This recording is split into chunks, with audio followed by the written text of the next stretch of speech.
Wednesday, June 28th, according to my smartphone.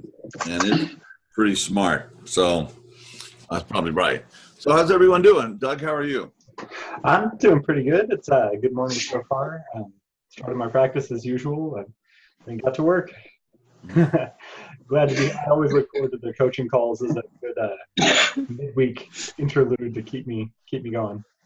Yeah, well, gosh, we just released your Meister work this week, the Stealing Flow suite, and there are 6 tracks that are really amazing, and not in kind of the maybe in the deep contemplative sense that or that I talk about. Of course, people use these tracks for different things, but I kind of lead with the spiritual because that's just kind of me. But you don't necessarily have to do that for spiritual reasons, or maybe it changes over time. But anyway, these tracks are designed to enhance performance, creativity, thinking, writing. I use them when I'm working out too. They work for that, for waking the brain up. For the way that I've been using the wake up track is a pre-meditation, getting my brain in shape. It's like doing some push-ups and jumping jacks and everything, and getting your heart going or something before you go and do some athletic activity. I use it in that way, and I find that's really helpful. Also, I use the longer Stealing Flow tracks. There's ones that have embedded affirmations, okay, and then I think you listed them on the website. I mean, they're pretty extensive. My God, he used every positive affirmation known to the universe. So that's pretty cool. And then there's one that just has the sound without the affirmations. And when I'm working through some heavy books right now, one of the books I'm reading is The Future of Religion by Ken Wilber. And hey, man, this is not light reading. You got to be on it, to do it. And yeah, so it's a big help there. And I've been writing another book, and it's been really useful just in my process. I'm really, really going and flowing. I was talking to Dr. Judith Orloff yesterday. She's a friend, and her partner is one of my oldest friends, and so Corey Folsom, and they were visiting, and she is a psychiatrist and a best-selling author and written a whole bunch of books. And we're talking about in the conversation, these was coming to me, is that flow states are spirituality in motion. There's something, you're flowing, it's going, it's moving. And it certainly, I mean, one of the qualities of flow states is that they feel spiritual. Okay, if you so language experience that way, it feels like there's a higher power that is using you as an instrument, and everything is flowing and effortless. And whereas when we're doing deep meditation and we get down to the deepest part of us, and we have those kind of contemplative, experiential, spiritual experiences of a loving presence or non-duality. I mean, there's a lot of things on that deep end of the pool that we can experience. Emptiness, as the Buddhists talk about. That's more of kind of a stationary experience of the divine. But when we're actually doing the flow state, that seems to be more like a karmic yoga. Those of you who are familiar with yoga philosophy, there's different types of yoga, and yoga comes from the ancient Sanskrit word that is similar to the English word yoke. You yoke an oxen to a plow or something, or a wagon, and you're binding the animal with a yoke. And then in the sense of yoga, they're talking about yoga unifying with God, becoming one with divinity. And there are different types. There's karma yoga, which is what flow states are kind of about. I think you're actually doing something good in the world. You're being of service. You're creating. You're giving back. That's what the path of service and giving as a way to God. And then there's bhakti yoga, which is more of the devotional yoga, where you're just as in Krishna Das is a wonderful exemplar of that, of singing songs of praise and becoming one with divinity through that kind of practice. And then there's jnana yoga, which is kind of the practice of wisdom, as in maybe somebody like Ken Wilber, somebody that, you know, really cranks out, you know, this kind of not just intellectual thinking, but thinking, well, wisdom, actually, you know, the intellect that with the heart, you know, you have wisdom. And then there's Raja Yoga, which is like, Raja comes from Raj. You remember the old, reading your old novels about the British Empire and India and all this stuff. The Raj was a king, and it's like the king of yogas, which is basically a blend of all of the ones that I just mentioned. So all of that little foray into yoga and Hindu philosophy or Hindu spiritual practice is to say that it seems to me what I've been experiencing is more in the realms of karma yoga, you know, where you're really giving back. And what's really interesting, we were talking about that, I was talking about with Doug, and I've been asking people, I've been writing about it, is that when you're in these states, oftentimes it's just such a powerful experience, but afterwards you don't really remember what happened so much. You know, it's kind of like, okay, you know, it's like, you know, see, I don't know if you see my guitar back there, but one of my guitars is the guitar. Remember the song that was played on it after you played it. You know, I don't know, maybe it's kind of resonant thing there, but it hasn't told me so. So I'm just, yeah, I'm thinking silence is no. And so, yeah, so these powerful experiences seem to have very little stickiness, and then you go back and you listen to them and go, wow, we did that, or writing, man, that's great. I mean, you have a sense while it's happening, something really cool is happening, but afterwards, not so much. Unlike kind of negative or PTSD or trauma, you know, that seem to stick around forever and very hard to get rid of, and sometimes you're not even conscious of them, but they're there and they're doing their, you know, bit to you know, it's just a real source of pain and stress, and so much of our physical diseases is related to stress. When we're under stress, our immune system goes down. There's all these kind of chemicals, neurochemicals that burn us out more quickly and make us more susceptible to everything, you know, so everything pathological. So there's a lot of, you know, the weirdly enough, that kind of impressions seem to be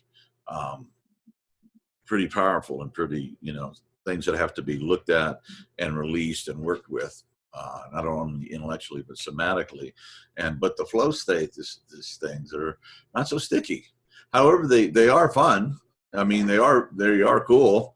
They are, you feel good, you know, and that's one of the nice things, because I mean, obviously people have been doing all kinds of things to enhance performance, or to get into these kind of unitive, you know, states when you're like, you know, who was it, Kareem Abdul-Jabbar, I think it was, or one of these earlier basketball players. I read a essay of his one time, or maybe it was just an interview. He's talking about when he was in that zone, you know, playing at that top level, he would, you know, the tennis shoes were hitting on the wood floor and no longer even competing. I mean, with the other guys, I mean, he's dancing with them, and there's this great sense of love and unitive experience. And that's kind of the flow state when people are performing athletics at a really high level. Also, a thing to remember too is that to get into these flow states, whether you're a speaker or a writer or a teacher or an athlete or a musician, it really takes a lot of work and practice. You know, I don't think I remember too much flow when I was just learning the D chord for the first time on the guitar. You know, it's like, but there was some kind of hunger in me that I really wanted to master this instrument. I really wanted to play music, and so I stuck with it. But it's not until you get into probably the higher forms of mastery that you start to have these really cool experiences, or these flow states. Sometimes you'll get them as like just a preview.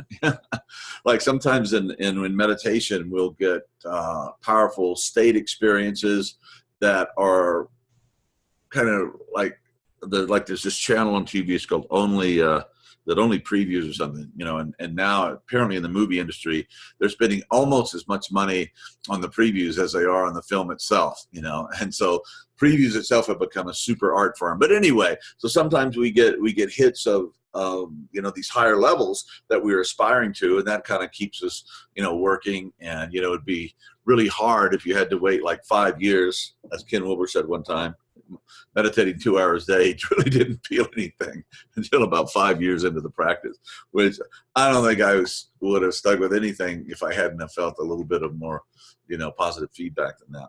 So anyway, that's been really, really extraordinary. And I'm glad, thank God for the book, Stealing Fire, and people are beginning to talk about that. And Mihaly, can you pronounce the name, Doug? I believe it's Csikszentmihalyi. Csikszentmihalyi, exactly. So that guy, he wrote the book Flow, and I think he was like one of the major kind of proponents where we started talking about it in terms of science and psychology and everything. That was a real good book. And this latest, Stealing Fire, which Stealing Flow is riffing off of, is talking about, in the world of Silicon Valley and the U.S. Navy SEALs and athletes and everything, they're trying to learn how to get into these states at will, and some people are using drugs, and people are doing this, and some people are, the book before that, The Rise of the Superman, talked about these super extreme sports that are really life-threatening, in most cases, very dangerous to get into these zones. And we are finding that with this technology, this meditational technology, this brain entrainment stuff that we're doing, that it seems to be, certainly during my case and the people I've been talking with, we need to get more data as more people use it, but it seems to engender these states without any negative consequences. And there's no, there's no downside. It's not like a manic thing, that, as high as you go, you're going to have the crash, you're going to have the downside, or you're going to, if you're using cocaine or amphetamines or something, to do this, obviously, you're draining your brain of all these essential chemicals and really hurting yourself. And afterwards, the crash and the darkness and, using other drugs to try to counteract the effects. Anyway, it's a goddamn disaster. So, yeah. So anyway, that's what we're working on, and that's what we're doing. And I think it's really exciting. And why don't I start blabbing as a mere user? And Doug, you've actually been creating this stuff. And what do you have to add at this point? Well, for one thing, let's go with, you were talking about getting previews of these states earlier, and it reminds me of one of my favorites, which is that enlightenment is an accident, but meditation practice makes us accident prone. Yeah, exactly. And it's the same with flow states in the beginning. You were talking about the example of learning a D chord there for the very first time, and it's a struggle. But the key with this is 4%. It's that 4% above where you are. When you balance that challenge and skill, that's where you get to that place of flow. So, maybe in those very early stages of learning an instrument, for example, you're not going to just get into it the same way Coltrane will, but maybe just learn one shape of the minor pentatonic scale and you can go into flow on that. So it's important to balance the struggle phase where you're really learning the things and training the things and pushing yourself in that way, to a time when you let yourself go and just let yourself play with exactly what you have. Just, put on some backing tracks and let it roll, or whatever the case is. Maybe for a writer, for example, maybe you're spending some time doing exercises where you're learning to describe things in different ways, or getting into different places in a different point of view and writing from a different character's place. And so you do very specific exercises to practice those techniques. But then when you flow, you just let it go and don't worry about the exercises. That's right. I don't remember if this is a story about Coltrane, or gosh, I really should know who said this, but it was, you practice and you practice and you practice and you practice and you practice. You learn all your scales and you learn the changes and you study the piece and you do all your arpeggios and you learn all the things. And then when you get on stage, you forget it all and just play. That's right. That's right. And that's true in so many things, like in martial arts, that I studied for years. And David, Bruce Lee, what a master. And and I haven't done martial arts in a few years, but I have a real background in it. And of course they would say, learn your katas, learn your forms and everything like that. But then when you're in the ring or you're sparring or you're in actual, state, is you let go of all that. And of course, if I would have been meditating like I do now and studying martial arts, I'm sure I would have been a much better martial artist and would have understood a lot of the more interior aspects of it.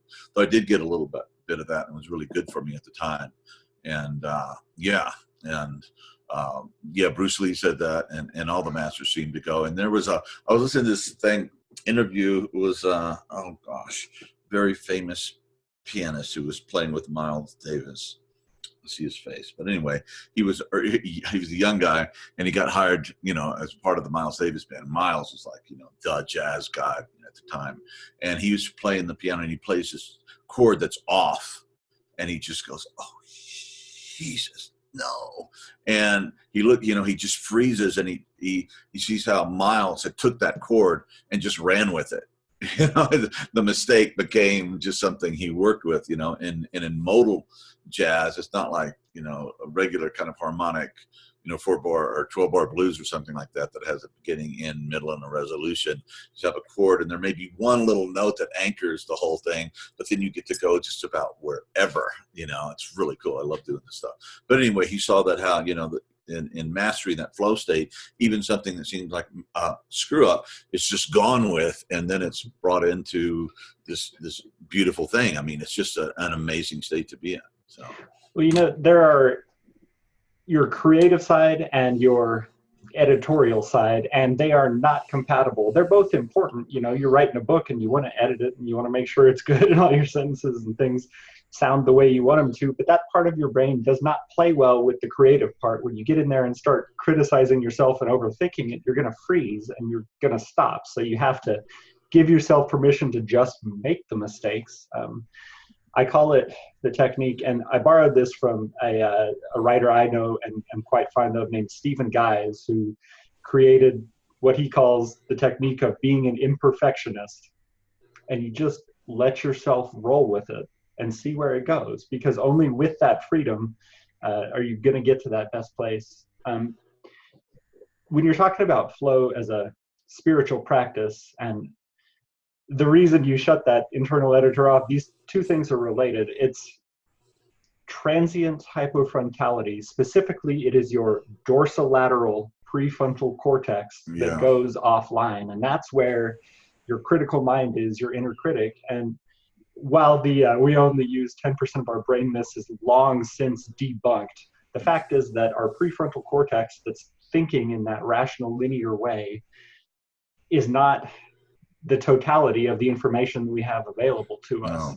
And so when we get that out of the way, we're open to insights and resources that we don't normally use, that allows us to do some of our best creative work. And that's where the insight and the higher mind and the spiritual connection.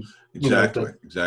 Yeah. Get that critical self out of the way and tap into some place.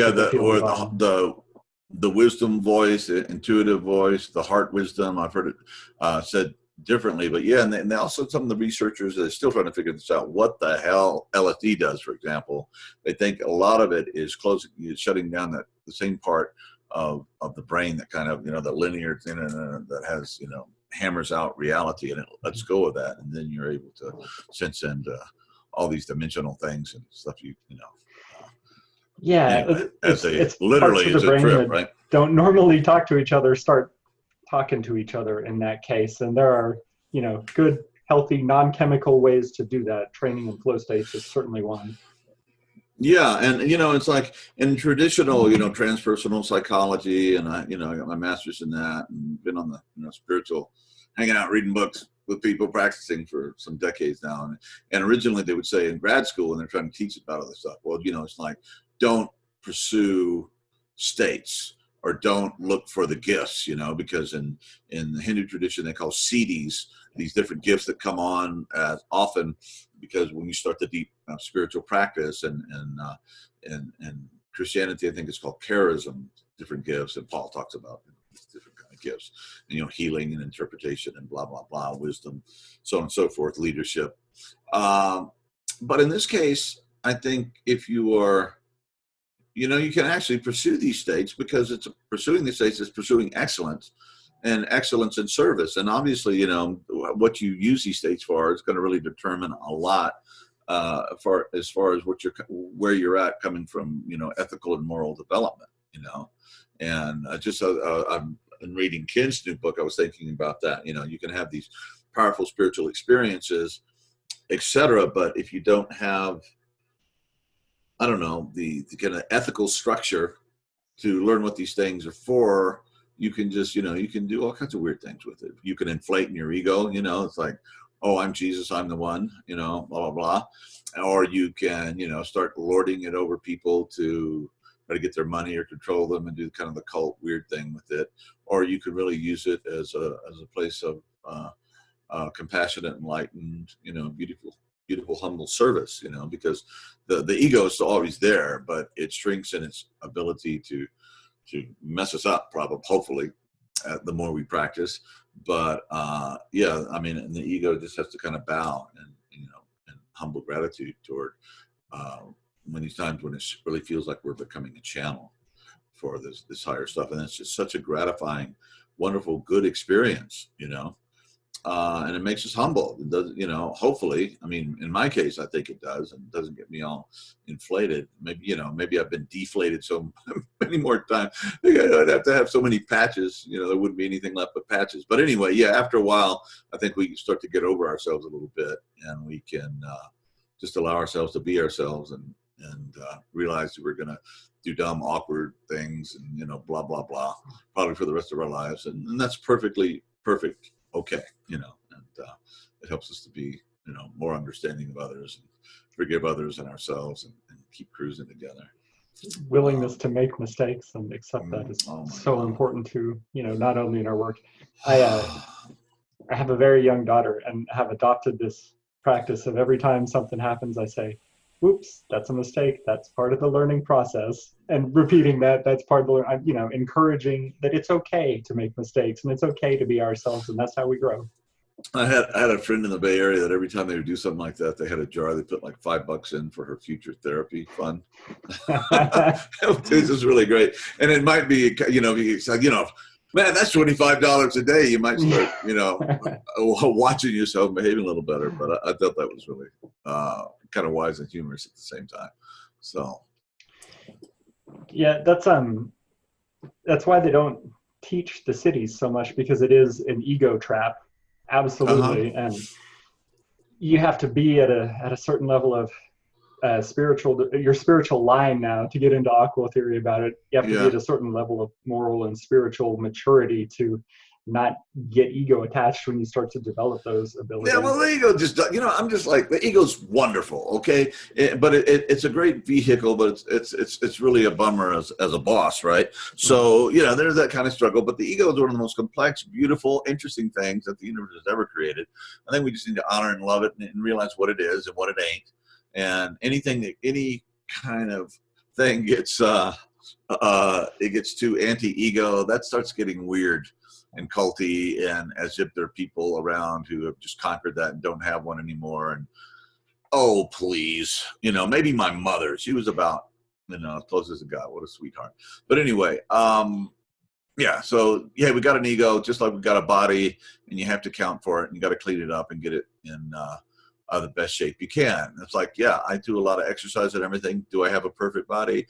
No, but it's, it's a lot better and more functional because I do exercise and, and do this stuff. So it's all relative, and there's beauty and perfection in our imperfection, but highly functional imperfect tools. And of course, the more complex we get, the more complicated things get, and you move to these higher levels. Not only are there more perspectives you could take and more things that you could do, but also the neuroses and the issues become a little more complex. So it's all good, and it keeps us hopefully working on ourselves so that we can be a finely tuned instrument to play the music or do whatever it is that we do in the world and give it back, because it's a great sense of joy. And I was writing this chapter, I'm writing the book, and I'm talking about when I was a wilderness guide, and it was a time I was really going through a lot of stuff. A lot of trauma had happened in my life, and I was very depressed and full of shame. And I would get out there and be guiding these young people, and I would come across as this wise, compassionate, strong, brave, courageous adult. And I was going, oh God, I feel like such a hypocrite, because that's not really me, but that's what would be kind of coming through in these states. And then I was like, well, these young people really do need, adults that can look up to and role models. And, and if you got to fake it till you make it, John, just play, act as if all these things were true and you didn't feel so bad about yourself. And it was cool. And that kind of helped me go with it. But also kind of the joy that I would get from just being useful and helping guide these young people through these, wilderness things and emotional, spiritual, whatever, gave me enough satisfaction that it helped keep my demons of depression at bay for a while. It was like, it was a nice thing to happen. And that's what happens. And of course you have to go back, and you can't just use these things to fix the causes of your depression or your trauma. I mean, you have to go back and do that work too, but they really do help, and they inspire us, and they make us feel, well, maybe, I'm not a total lame brain, or I'm not totally useless, or whatever, stories I have running about that, and that, God or the universe is great enough to use whatever it wants, so that's a really good thing, The rediscovering of joy matters a lot too. Yeah, absolutely. When you can get there. Yeah. And to really have joy, of course, you have to really be willing to experience the pain and the sadness too. You have to be open to both. And Bob, our colleague, Dr. Bob Weathers, who does who's our friend and does the Journey of Integral Recovery podcast, posted a really cool thing. I don't know if you got to see that, about strong ego not being this, impenetrable fortress, but being this really light, flexible thing that can, feel the pain, feel that stuff, and come back with it and use that as a part of the creative, growth process and everything. And I was really feeling a lot of stuff today, and I read that and I was like, oh, thanks, Bob. So we should have Bob on here to talk about that stuff soon. Yeah, and definitely. He's a wonderful man, and a very creative, spiritual, brilliant, humble, humorous, lovely man. So, and we've had him on here before, right? We have. He okay. came and did a forgiveness meditation for us. It was a really excellent one. Yeah. Oh, that's right. Yeah. I wanted to throw in, this is backtracking a little bit, but just kind of one more comment, insight that I had a while back earlier. We were talking about the imperfectionist, and it's okay to make mistakes, and kind of leaning into it in that way. First, we all really emphasize doing the work and doing the practice along with instead of just listening to the tracks and expecting it to do. I mean, you meditate, you're listening to PMP, and you get that much more out of PMP. You really engage with it when you're doing profound releasing, and it's the same. Well, Stealing Flow works the same way. You do the supporting practices to really get the most out of tracks, and they will certainly help you get there, but you have to work with them to really encourage it. And the imperfectionist trick is a great way to do that, but we don't become an imperfectionist because we don't care. It just allows us to get self out of the way long enough. You're right. We trick our egos into just like chilling out for a little bit so we can go ahead and get on with the work. Right. That's exactly right. You want to say a little more about what that trick is, or what that practice is? Yeah.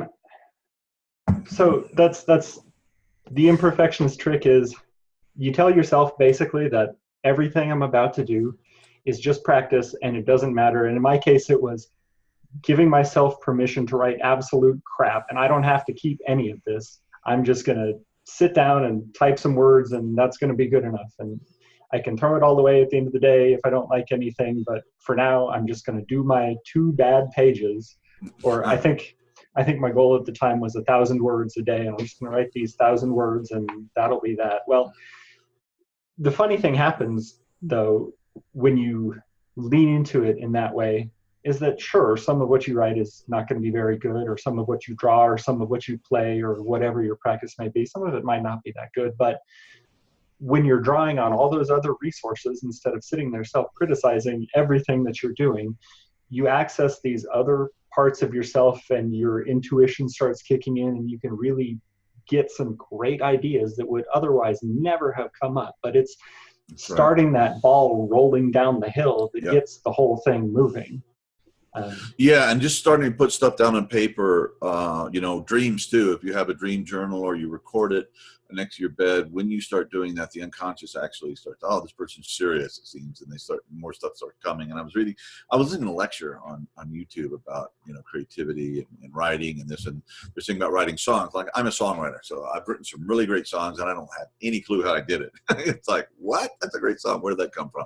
But they're talking about sometimes, you're working in a team, you're writing songs together, and it's you can't say, well, give me a verse, or give me, write the chorus or the bridge or something like that. It's like, but could you give me 2 words that would be good in a song? Yeah. It's like, oh yeah. And I was just thinking about talking about this. How about Drowning Heart? Well, isn't the 2 good words? Wouldn't it be a great song you could build around something like that? Drowning Heart. I love that. And so just when I said that, those 2 words came into my mind, and I might work on that as a song now. Or any of you other guys can riff off me and make that work on it too if you want to. It's all good. It's all good. Yeah. Yeah. The collective unconscious has not been copyrighted as far as I know. Yeah. And there's the idea that you have to do enough, get all your bad ideas out of the way to make room for the good ones. I read an interesting article. Oh, ain't that the truth? That's so true, man. And I found when I was really in the writing mode, I'd have to write about 4 to 5 mediocre or maybe even crappy songs to get one that I really thought was, man, that's a keeper, And, this is, I was going to say, I think this is a story about the Beatles. That for a while there, they were writing a song every single day just to get the 14 or so keepers that would make it onto an album. Yeah, exactly. And they were, and then of course, after a while, when you're in that flow zone, it's like when you've been writing a lot and you're writing well and everything, you're not intimidated by it. Yeah, hell yeah, I can write that, and you get confident. And just like sometimes I'm confident about the interviews and about the shows and everything. I've been doing it, and I know I can be, feeling not great, but when the lights go on, the cameras start rolling, I show up. And so the Beatles were very confident in their powers and skills after a while, because they were not only, being able to write, but they're being very successful. I mean, they were writing magnificent songs, even in the early pop days. They were basically a cover band in the beginning, like most bands. Then they started writing their own songs. Of course, that was a whole new paradigm. A band that wrote their own songs. It's like, you had songwriters and you had performers basically before that. With maybe old bluesmen and singer-songwriters from the folk tradition or something like that. But generally, pop music, that was a whole new thing. So yeah, you get into the flow and you take some risk, and you're willing to write some not so great stuff, but you keep going, and you start getting out of the way. Yeah. And your ego could say, oh, you're too stupid and everything like that. And they said, well, yeah, you're absolutely right. I am too stupid. But what seems to be happening here is beyond my stupidity. It's like something else is coming through. So you can just kind of relax and let it roll, so. Yeah, comment here, run the faucet until all the dirty water flows out. That's so true, and then man. It's all pure, yeah. Yeah, it's like you have all this scum on top of this bucket, and what do? How do you get the scum out? You can just pour it out, or you can put the water in, and that's what it seems to happen.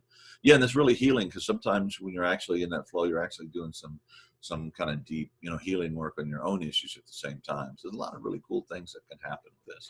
And I'm so excited now that we can finally get out the thing, well, you're not looking for state experiences, because that's just the ego trap. But you need to go and dissolve the ego into nothingness and become one with whatever. I mean, yeah, maybe. But this is not just about having fun in the sun, though maybe it is, and that's okay too, but this is also about, at the deepest level, is being of service. How do you take out your superhuman powers to, be your superhero self.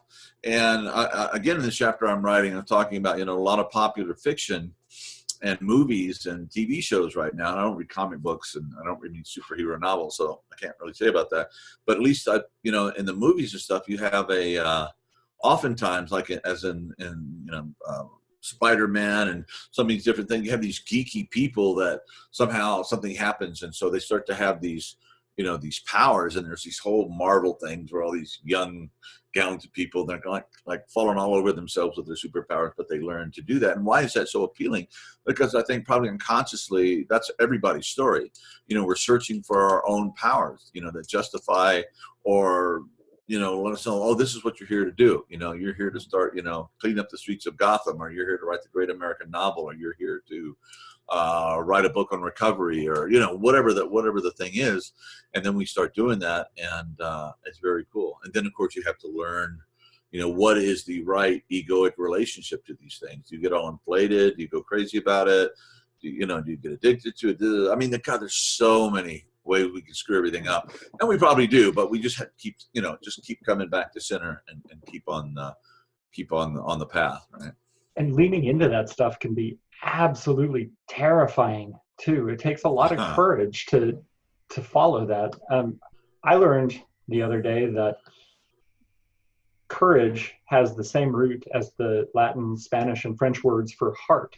And I thought that was just fascinating. It's strength of the heart to lean into that fear and do that work when you hear that call. And what is the fear? Well, the fear that your work is not going to be good enough, that you don't have what it takes to do the thing, that your songs, that your books, that your articles are going to be bad, that you're going to make a fool of yourself up on stage, that, I don't know, it's somehow not going to work out and destroy you in the process. Yeah. But I think that leaning into that stuff, especially those things that really call you, are the avenue for growth. Leaning into the things that scare you are a beautiful avenue for what you need to do. Yeah, one of my favorite sayings is, fear is the existential validation something is worth doing. So you learn that. I'm 6 on the Enneagram. We're pretty fear-based, so maybe that's not true with everyone, but it certainly feels so with me. Let's see, we're getting some quotes here. It says, I've experienced this. This is David. In meditative retreats, everybody in a drop-down flow state together, or in music, when many people are resonating, with the same performance, and so on. Group therapy, couples work, martial arts, the list goes on and on. The share flow experience. Yeah, that's really interesting. I'm more interested in being a performer. I mean, being on stage and playing with others. I don't go to that many concerts, which is because I'm kind of a knucklehead, because when I do, and the flow is going through these people, it's really an amazing experience. But I'm more concerned, I've always been more of a, I'll watch Wimbledon or something, and I'm awed by these guys, but I just want to get out and play tennis, So I'm always wanting to be, participated part of it. But yeah, the things that happen in music. I mean, you watch Springsteen, for example. He's I think Rolling Stone magazine rated him as a top live performer of all times. I mean, there's been Prince, Rolling Stones, all these people are really great, but he is able just to bring people, into these states of, togetherness and opening heart and crying and, anger at injustice, whatever, he's being a poet, right? And somebody said, who was it? A great psychologist, existential psychologist. Anyway, he said the great poet is one that speaks the soul of his people. You get beyond just your own stuff, but your own personal stuff becomes so universal that it really takes on a much bigger thing. And I think Bruce Springsteen is a really good example of that, and early Bob Dylan too. So. Shared ecstatic consciousness. One of my earliest experiences of flow, and I didn't recognize what it was at the time, but this experience has stuck with me too, was playing in the marching band. I did all through high school and all through college, played saxophone with the marching band. And I very clearly remember one day we're out there doing our final run through of the evening there in the school parking lot. Of course, all the cars are gone, and we're playing this music that is incredibly challenging, right at the edge of what I'm capable to do. And at the same time, you've got everybody else around you, and you're looking at your space to the side and balancing everybody in real time as the form shifts and changes, and keeping in step and keeping in time, and watching the conductor and balancing your specific timing based on how far forward or back you are to the field. Meanwhile, the sun is setting over the horizon, and the physical work, the mental work of playing and just balancing all this stuff at the same time kicks me into some kind of experience outside of myself that I will never forget. Yeah, awesome. I experienced, I think, similar to that in the Army, you know, especially when in MP school and basic and all this, we did a lot of running. We had this lieutenant who was a marathon runner. He wasn't much in the military, but he loved to run. So we would run up and down the hills in Anniston, Alabama, where the Fort McClellan was. And yeah, we'd be singing songs, you know, and everybody's foot going down the right on the same beat, man, and just boom, boom. And I was like, God, I can't run. I mean, I would, you know, hitchhiked all the world, but I hadn't been a jogger or a runner. You know, I would early on, after the first 3 or 4 days when I started getting in good shape, we just go into these ecstatic things, you know, when we'd run as a group 8 or 9 miles, just boom, boom, the rhythm and the voices, and it would just carry you along. It was static, you know, really. And after a lot of, you know, the last part was individually trained, so some of us finished early. We were just going out running. We fell so in love with that, and of course you get the runner's high and that, but it's even more reinforced when you're using songs and chanting and rhythms and all running together. Very powerful stuff. And I couldn't run for years without a military chant starting coming in my head.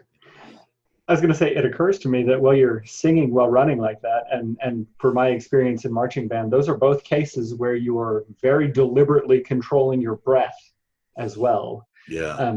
I read about something recently called screen apnea, where you're sitting there doing something really intense in front of your screen and you stop breathing for a little while and then you get back into it. Wow. And that's another real good trick for getting into flow states while you're going to do this work, is take some time to properly breathe all the way in and out. Oxygenate your body. Yeah. You probably know the box breath, right? Where you breathe in to a count of 4, hold for 4, breathe out for a count of 4, hold for 4. Yeah. So doing something like that when you're getting ready to do your flow stuff is a really good technique. Yeah, and if you've done that box breathing, you know, at first, you know, when you're holding for 4, I mean, you let out for 4, you start to panic. The body goes, man, I need oxygen, you know. And then after a while, you can kind of get into it and go, all right. It's training and practice. So, very cool. Yeah. Well, anybody have any comments or questions? I mean, we have all this great chat stuff coming through. It's really amazing, you guys. Thank you. And anything else anybody would like to add? Doug, tell them how they can share. You can.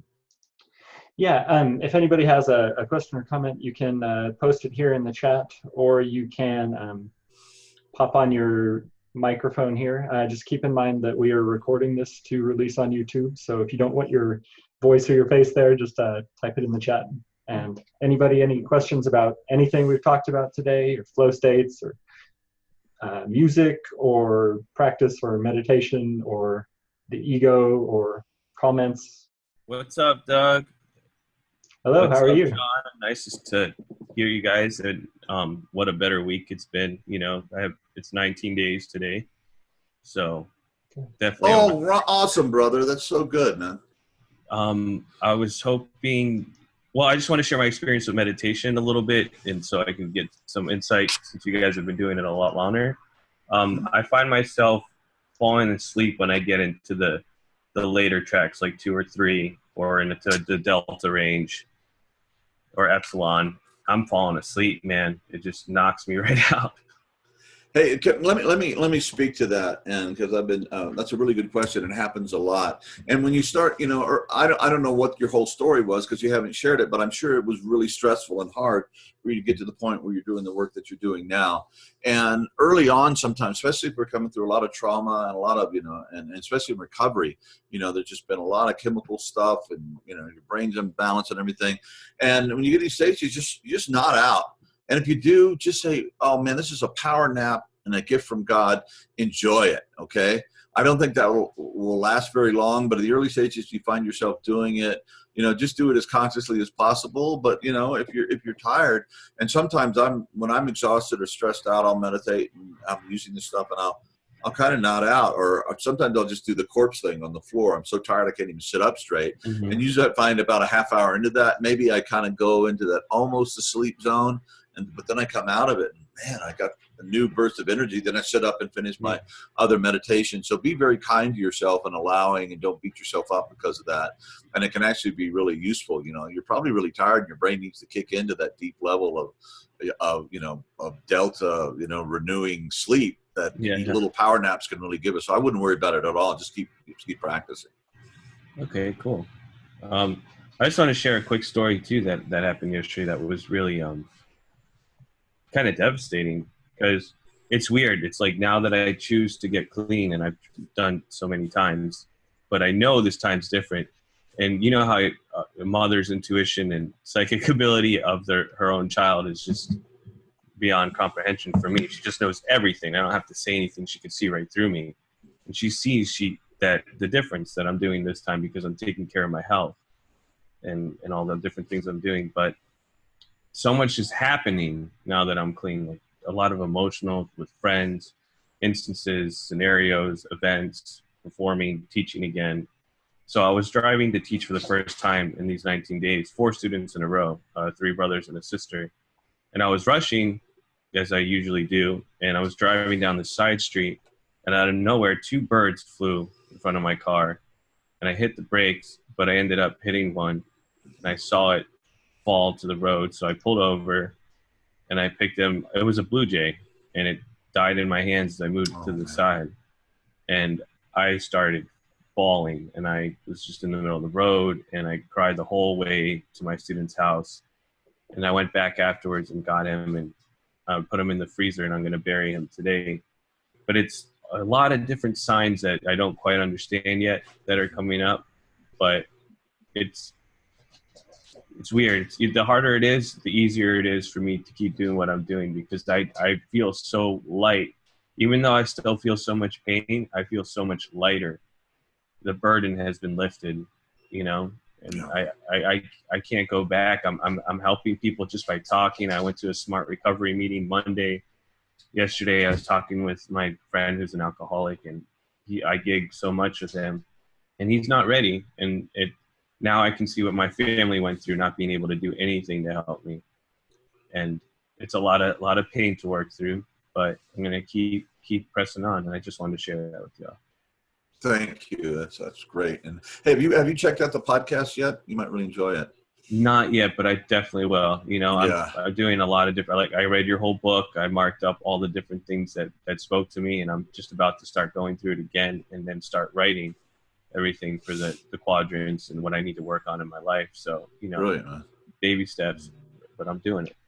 Hey, you know, and if you ever just want to talk about this stuff, and, you know, just contact us. I know Doug and I would be totally willing to Skype with you and talk about, you know, the whole deal. And Awesome. any way we can support you, you know, we'd love to. Thank you. Well, that's tremendous. I think it's about a wrap, but what a beautiful way to, you know, to wrap up this episode, and really appreciate your sharing and everyone and all your comments. Really, really fun. Feeling your guys' presence and the comments and what we're doing. So keep practicing, and the Facebook thing on the Integral page. Anyway, I don't even understand. It's secret or something. I mean, it's not public. You have to sign up for somehow. How do you do that, by the way? Yeah, we were in touch. You can go to integralrecoveryinstitute.com/community. And if for some reason that doesn't work, then just drop an email there at integralrecoveryinstitute.com/contact, and we'll get you an invite somehow. Yeah, the content is really, really just shockingly good. I just amazed by the depth and intelligence and the beauty of it. So that's a good support. Remember, in recovery, every little support thing you have, positive support thing, all bills, and it's all good, you know. So with the Facebook group or the podcast, or checking in here every week, or meditating with somebody, or having a workout partner to get you to the gym and do the exercise, all of that stuff, you know, or AA groups, they really push and push and push, and they add energy and strength to the path you're on. But it sounds like you've got it, and realize each day you don't use, it's just a victory and a blessing. And you know, even if you have a bad day sober, man, it's real, you know, and it's not the same thing as you know, drug or alcohol induced, you know, whatever chaos. So anyway, thank you, folks. And anything else, Doug, you want to sign off with or tell people about? No, I was just going to add that the baby steps are really important too, and that's the thing that matters. You know, when I was deep in my own stuff, there's this tendency to do way too much and lean into it way too hard, just like I did with everything else in my life. And it's the baby steps that make it sustainable, and sustainability is the key to this thing. Yeah, long-term, lifetime Yeah, and you say that in the beginning. Oh my God! So no, yeah, just baby steps, a minute at a time, an hour at a time, a day at a time, and that all adds up. So, hey. Other than that, just glad everybody was here today. I love these calls when everyone's here and participating. It's just a wonderful experience. All right. God bless everybody. Thank you. Really appreciate and respect you guys out here.